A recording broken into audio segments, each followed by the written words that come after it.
So, Chris Brown, Yo, what's up, man? man, thank you so much for joining the podcast today. Man, thank you for having me, brother. How you doing? Good, man. I'm great.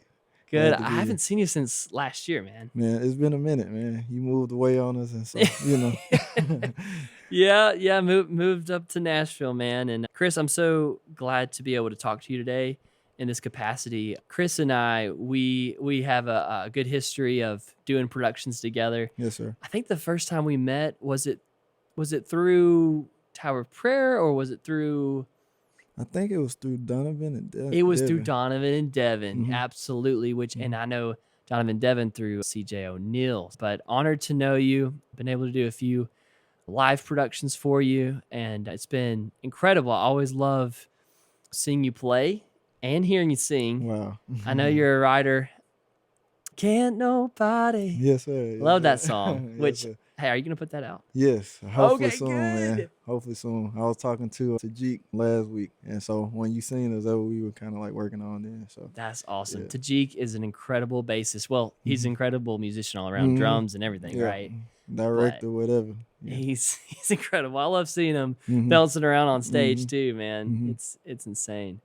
But I do appreciate you coming on to this podcast. Man, And appreciate you for having me. there's a wealth of knowledge within you, man. And I really want to just kind of dive into the worship service today. Mhm. And really the title of this podcast is how to read the room, within I a like it. worship service. And can you just share a little bit about an overall sense of reading the room and how you go about doing that?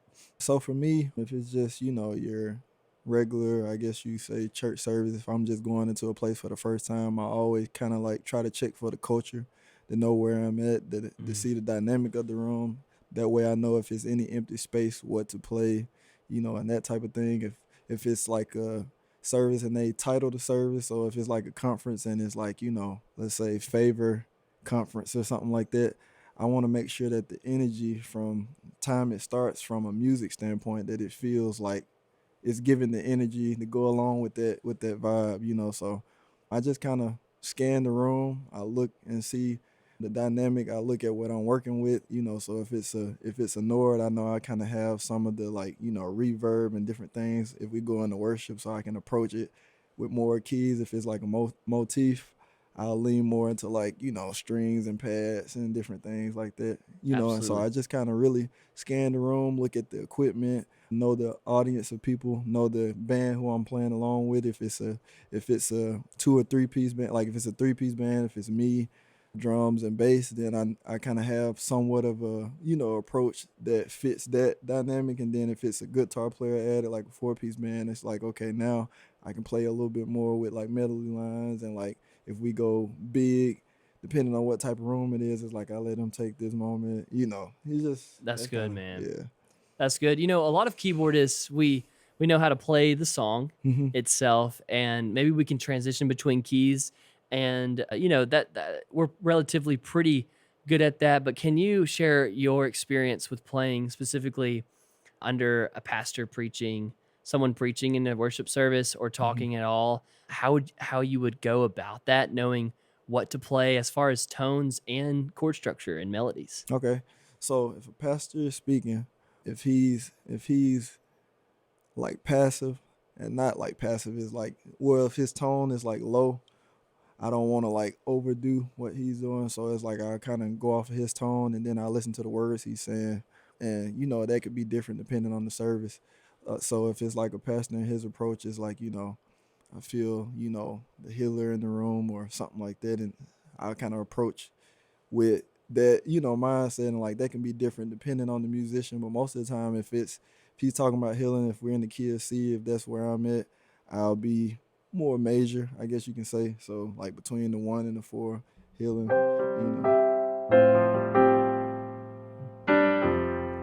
And then if he starts to exhort a little bit more to change the feel of that, I'll probably go minor. Like he's still in the room. But to keep it from going too dark, I'll probably play between that major and minor. And so right now I'm in C, and then when I go minor, that's like, I look at it as if I'm playing an E flat major. So it's like go minor, but not too dark, because it's like he still hasn't went like, there Right, like, right. and so I'll be there. The healer's in the room, and if he like gets more aggressive, it's like, maybe I'll come up more, and then if it's like hits, Yes.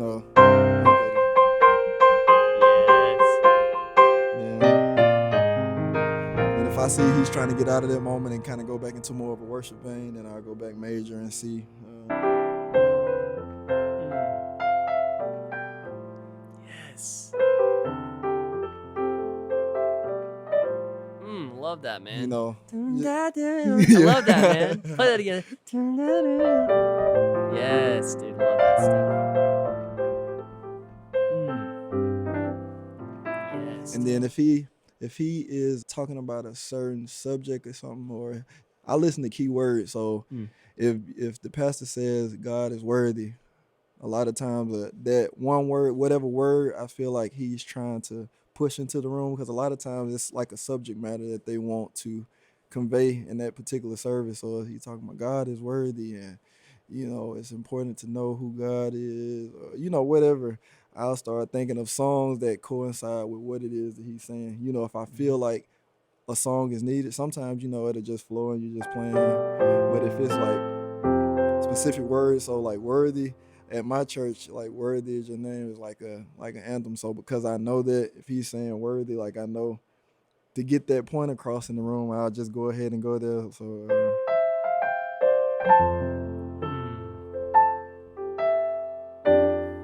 you know, You deserve the praise. Yes. and how much I do in that depends on the room I'm in. Some stuff, I may not try in certain rooms, but like if it's a church and I feel like it's what I would call like a churchy dynamic, to where it's like they look for like more of the emotion. Absolutely, yeah. Sometimes I may open up more. Like I start off simple, like.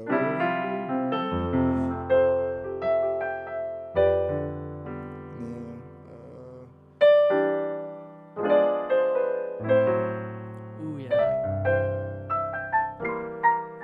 Just kind of open up a little bit more. I love that,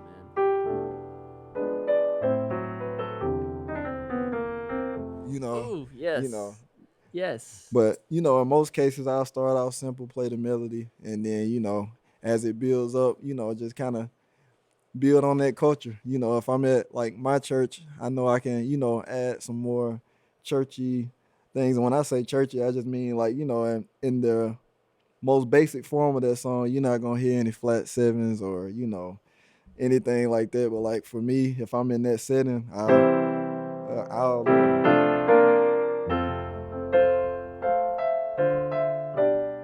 Yes. and then a passing chord maybe.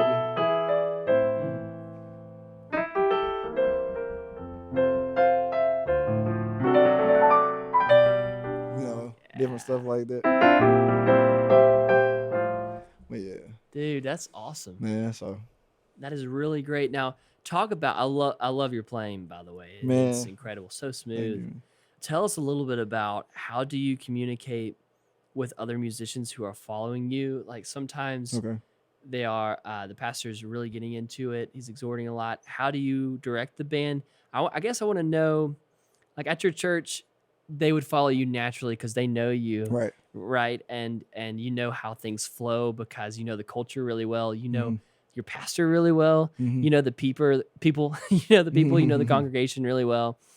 But say you're in a brand new location Okay. and with a new band, very talented band, but how do you go about communicating to a band? I know there's a general consensus. Everyone, knows the Nashville number system, calling out Mm-hmm. numbers, Mm-hmm. hits.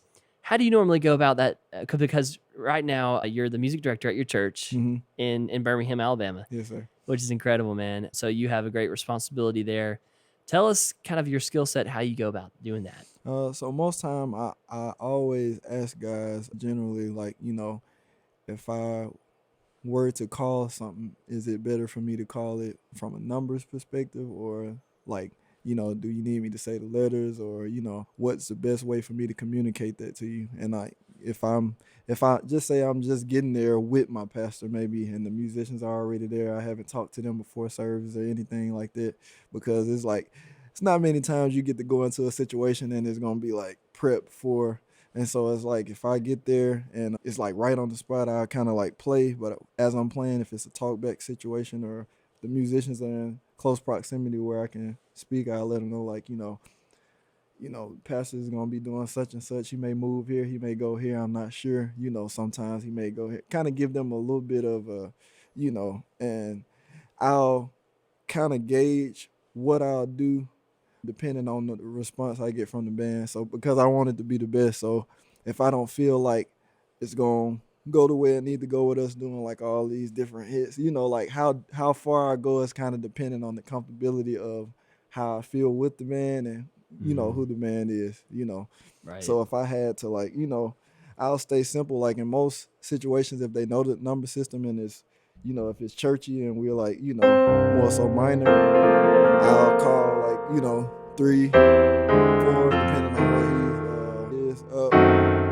But if I'm playing with a band that's a little bit more like I feel like the talkback situation is good, everything is good, and I feel like they can follow me wherever I'll do way more like 3, and then instead of just going straight for it, maybe like 1/4, 6, 2, and then I might say like flat 7, and go E, and then 2, like I can call way more, and so most of the time I just kind of do it that way. I'll explain, if it's a talkback, I'll explain why he's up, like once he says certain part, if he says take me to praise, I'm probably gonna come in on the one.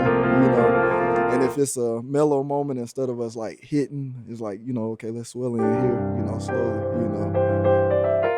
so that's Absolutely. that's usually how I approach it. Hopefully I Yeah. answered. Okay. Yeah, I Yeah. love that, man. Yeah. That's so great. I think a lot of people would benefit from hearing that as well. I heard communication, communication is always key. Communication is the key, because you can't, if a person is not used to the culture that you have maybe at your every Sunday situation, like you said, of course, because you do it every week, it feels natural to you. But if you go to a new space, a new place, and they're not used to the way you do things and your pastor or whatever, now you have to bring them up to speed of like where y'all are, and they could be more advanced or anything, but like far as the culture, for your pastor to feel at home with his musician in this church or whatever, you got to make sure that you communicate what's needed and what you're looking for. Absolutely.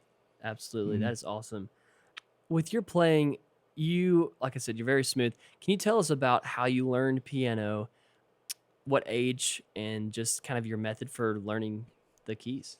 So I started on drums. I wasn't planning on being at the level of like piano playing that I am now, but the church that I came up in or grew up in, I was the drummer there first, and then the piano player who was playing at the time, he transitioned on to another ministry, and my dad played keys, and so I always kind of would ramble around on keys, and Awesome.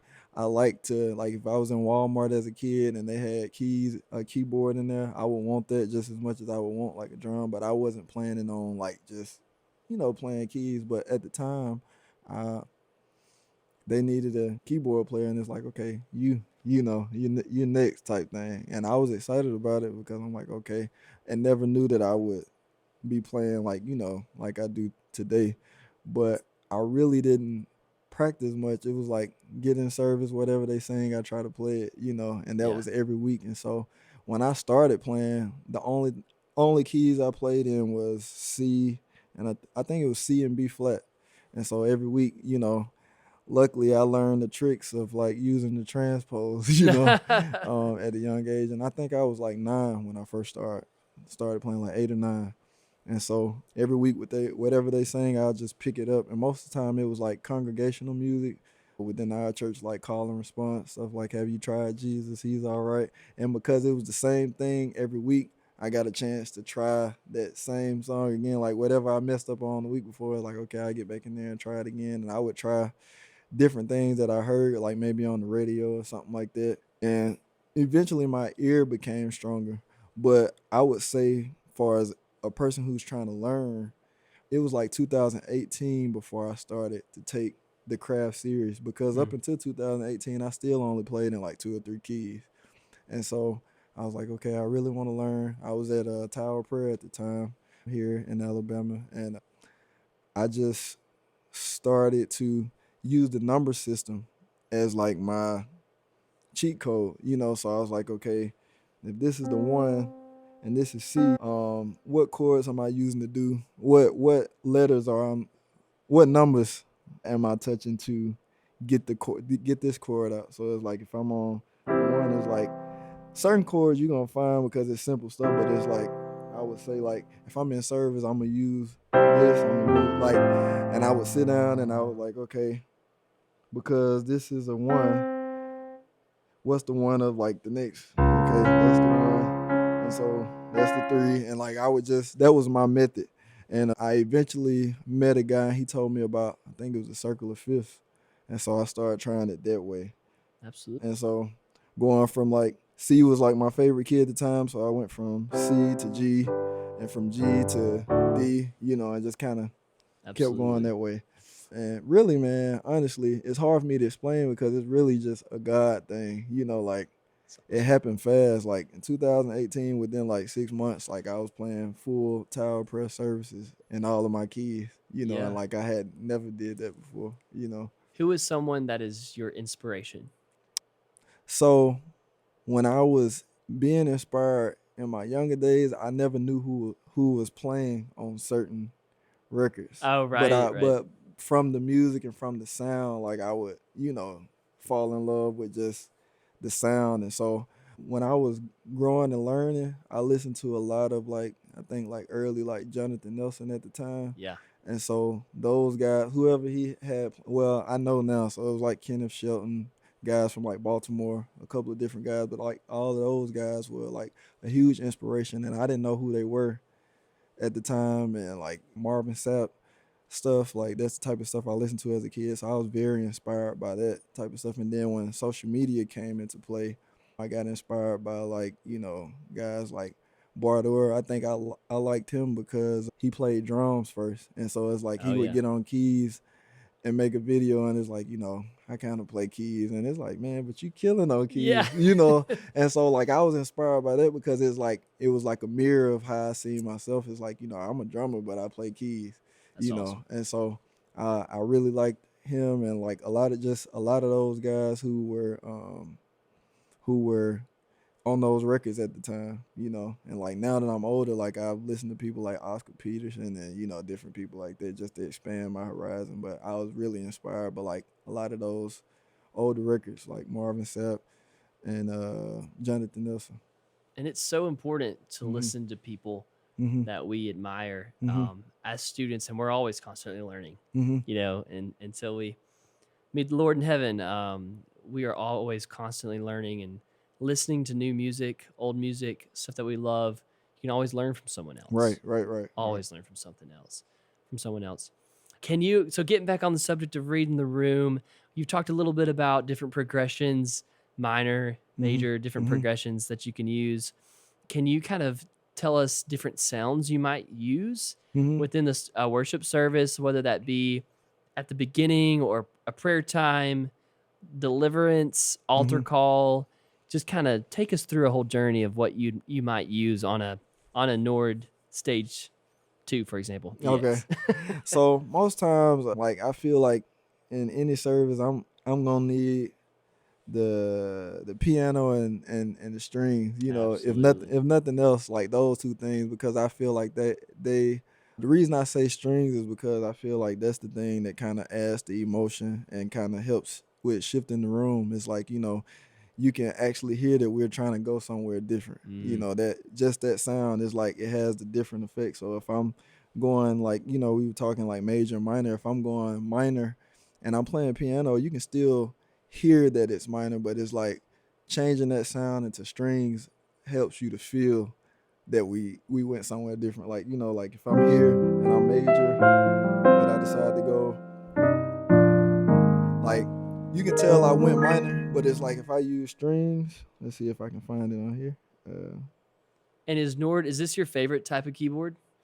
Or do One of you my have, one of my favorites. okay, what One are of your my favorite keyboards? uh to me, Yamaha motifs are like the most user friendly because that was like the first professional board that I was exposed to. Yeah. And so like, being able to get around on the board like quickly, I can do that for sure on like a motif. Sweet. I'm Yep. learning Nord now because it's been like the new standard, for most people who play in the settings I play in for like probably the past 3 to 5 years. So it's like I became more acclimated with it. But before it was definitely like motif. Like I still feel more uh confident if I see a motif in the room versus like, and it could be like any motif, but like Right. with Nord, like for me to really get through it, it would have to probably be the stage 3 because that's what I play at the church. Absolutely. But like I was saying, if you're with strings, it's like if I did that same move that I did with keys, it's like you can kind of feel the difference in then like the sustain and the suspense.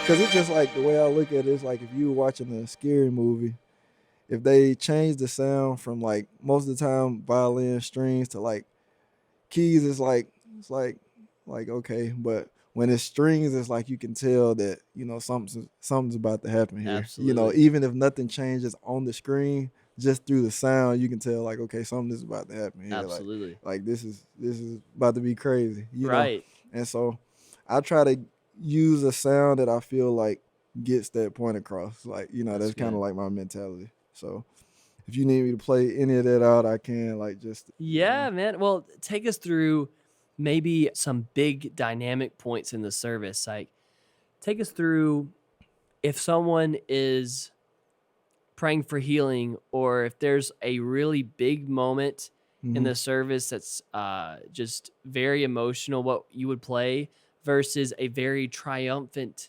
victorious Mhm. type moment Okay. versus a somber moment. Maybe just pick those three. Okay. Really intense moment, a really victorious, triumphant moment, and then a really somber moment. How would you approach that? So if we're talking about healing, most of the time I'm probably gonna go for like the strings type of sound or whatever because it just has that, to me it has like the feeling for it.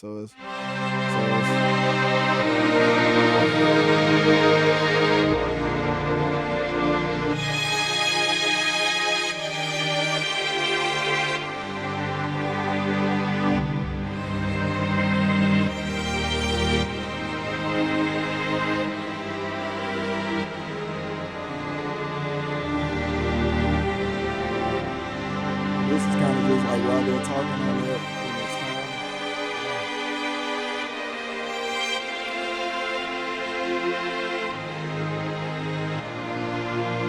Then it intensifies a little bit, maybe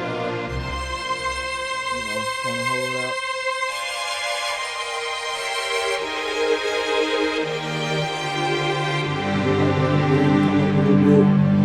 And now we hit more probably 6-8,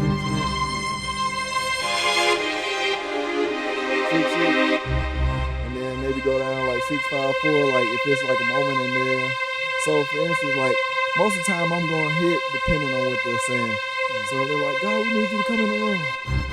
So it's like, just kind of like writing down what they're saying, and then if it's like, come on, right here, give God praise. Kind of hold and sustain there while people are enjoying, and then maybe they come down there praying for somebody. And if it intensifies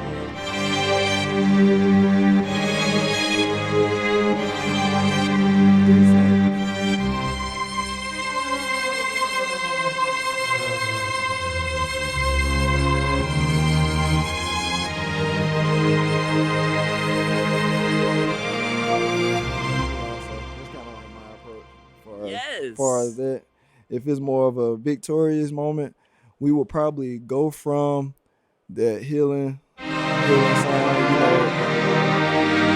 and depending on the culture, if it's more of the prophetic, like, or type of church, sometimes victory music sounds different to different people, you That's know. right. That's And true. so, That's true. in that setting, it just really depends on how I hear it in that moment. But like, as of right now, we coming out of that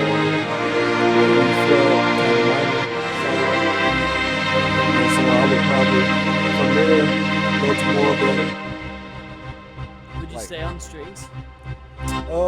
I strings probably wouldn't be as heavy.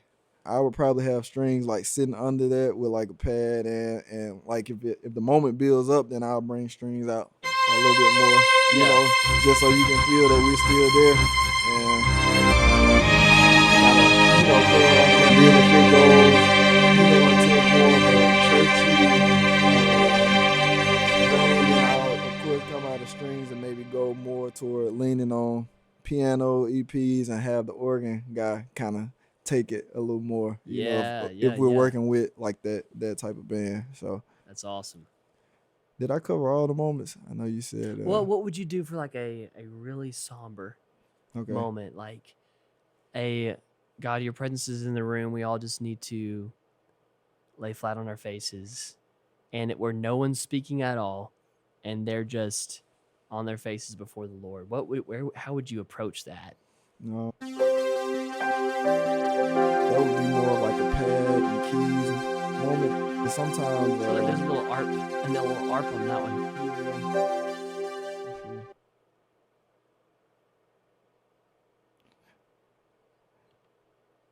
Okay, let's see.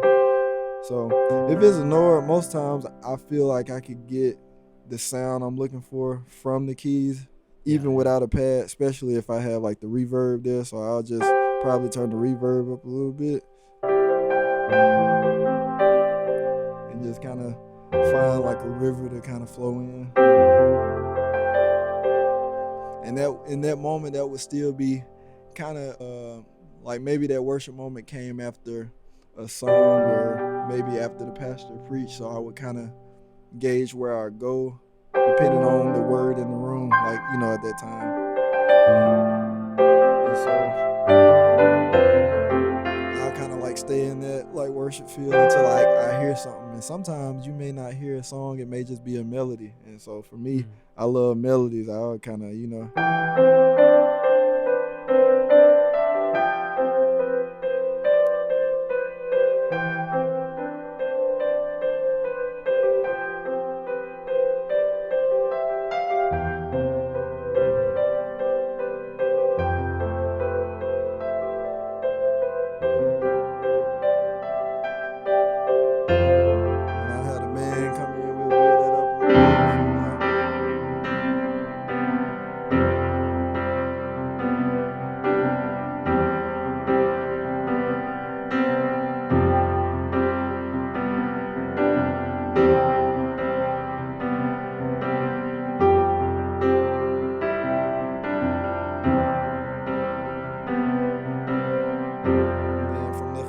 from there, after flowing in that river for a while, you may hear a song like, you go Worthy Is Your Name or anything that kind of, maybe. You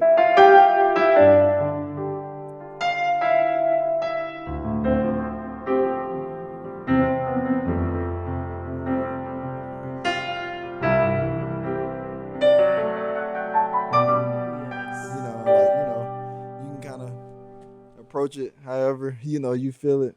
Like, and most times, like, my thing that I talk about with like the band at my church and stuff, or like, my bros, we always say like, I'm not gonna play it if I don't feel it, There and you so, go. I want to make sure I'm still in tune, and so if it feels good to me, it's probably gonna feel good, in the room. Absolutely. And so that's usually my approach. I usually start off somewhere in there, unless I feel the song right off bat, but most time I'll just kind of find like a good river to kind of flow in, a good place to flow in, and just feel the room, and keep building from there. I love it. I love how you decided to do a 1/3 4 progression. I love that as well. And those moments, kind of like in the goodness of God, the bridge. Your goodness is running after me. Yeah, the 1/3 the 4. Yeah, 5. I love that. I feel like during those moments, that 1/3 just to 4 is just that beautiful lift. Yeah. man, that Mhm. sounds great. Thank you so much for sharing your knowledge. I really appreciate it. Now, I just would love to ask you what you're up to now. I know you're a producer Mhm. and you also write your own music. What Mhm. are you hoping to accomplish this year, next year in your life? What are some goals that you have as far as music, Mhm. career, and what can we expect from you in the future, man? Man, so this year I'm hoping to go ahead and release like some music that I've, had for quite some time now. Like that's one of my goals is to release some music this year, even if it's just like, a single or something like that. I want to release some Awesome. music of my own. I know artists that I'm working with, Enrique Holmes, I had a chance to produce on his album and that should be coming out sometime this year. So that should be nice. I'm helping out on some other production stuff. And so like really just becoming a little bit more confident with just pushing that sound out, man. Absolutely. That's one of my goals for this year. Get some music out, my own personal music out. And I would hope to like, tour, or something like that, in the next year or so. Cause right now it's still just me. And so like before, I marry and, start a family, I wanna, you know, do a, nice size tour or something like that. But most of all, man, I just wanna continue to serve at my church, Mm, outside of that, man, and become the best leader I can be. I believe for anything that I want uh that's any bigger than where I am now is depending on upon how I steward, my now. And so that's good. really just want to be cultivated, man, and hope that this time next year that like, I'm a better MD and leader and, musician than I was this year, Mm, and just learning, man. Learning, continuing to grow, not become stagnant, and that's the thing now, man. Continue to grow.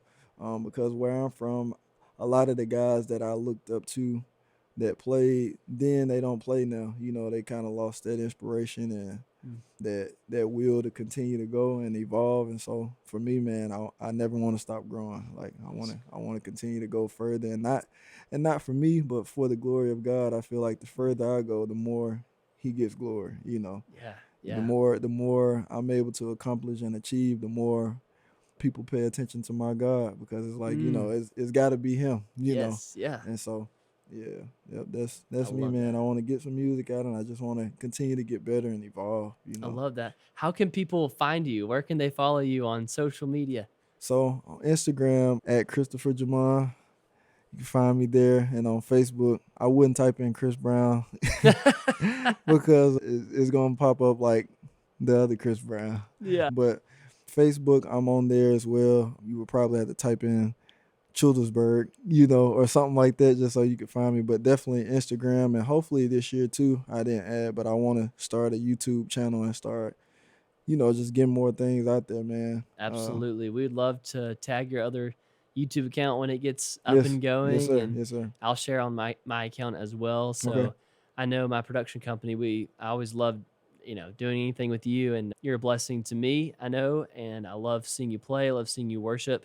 I love your heart most and foremost, and I appreciate what you're doing wow. with the local church, and I respect what you're doing a lot, man. And I know you're on the go. You're traveling a lot. You get to do a lot of fun conferences. Do you have anything on the books that you're looking forward to as far as conferences for this year? Man, so I had the opportunity to go to Amsterdam back in November.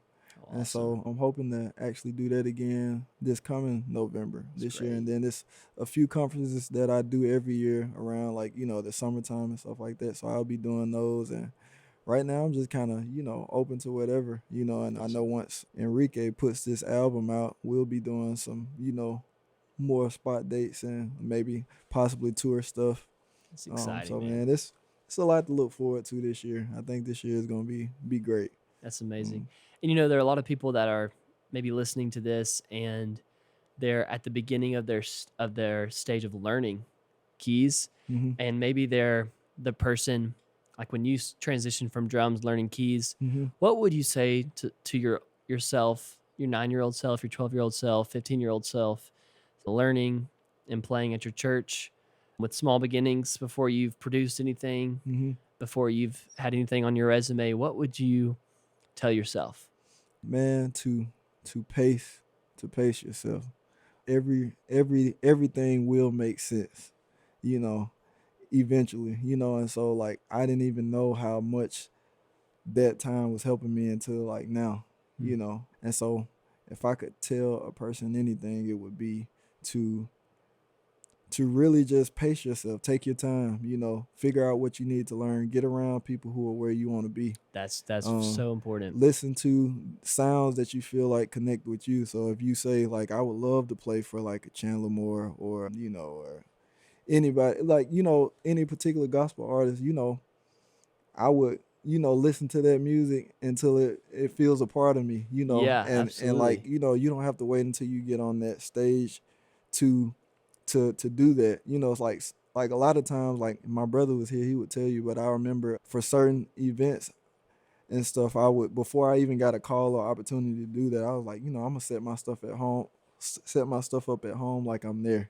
That's good. so That's like good. if you want to tour and stuff one day, set your home set up to where it inspires you and makes you feel like you're already there, That's good. and so like do whatever you have to do in order to keep yourself motivated, That's keep good. yourself going. Like find people who inspire you, find people who are better than you, It's so when important. you're growing, I feel like that's the most important thing to do when you're learning. Like, don't be afraid to get around people who make you feel like I don't want to do this anymore.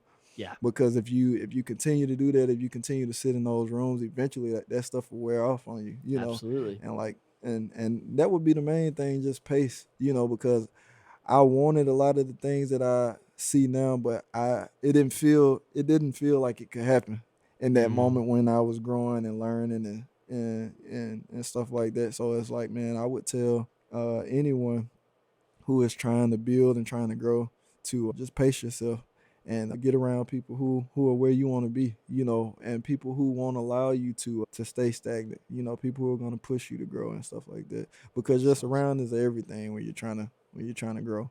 For sure. Hmm. Well, guys, thank y'all so much for listening again with Chris Brown. Chris, we've always just closed the podcast just with, wrapping up the episode basically. But I think it'd be awesome if we ended it with you playing us something in your heart, man. Whatever you feel to play on the keyboard, Okay. that just kind of reflects where you are in your life right now. Just anything that kind of just on your heart right now, and we'll just end it with that, man. Okay. Okay. I'm gonna make sure this camera's still going. It's probably not cut off. Yeah,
bro.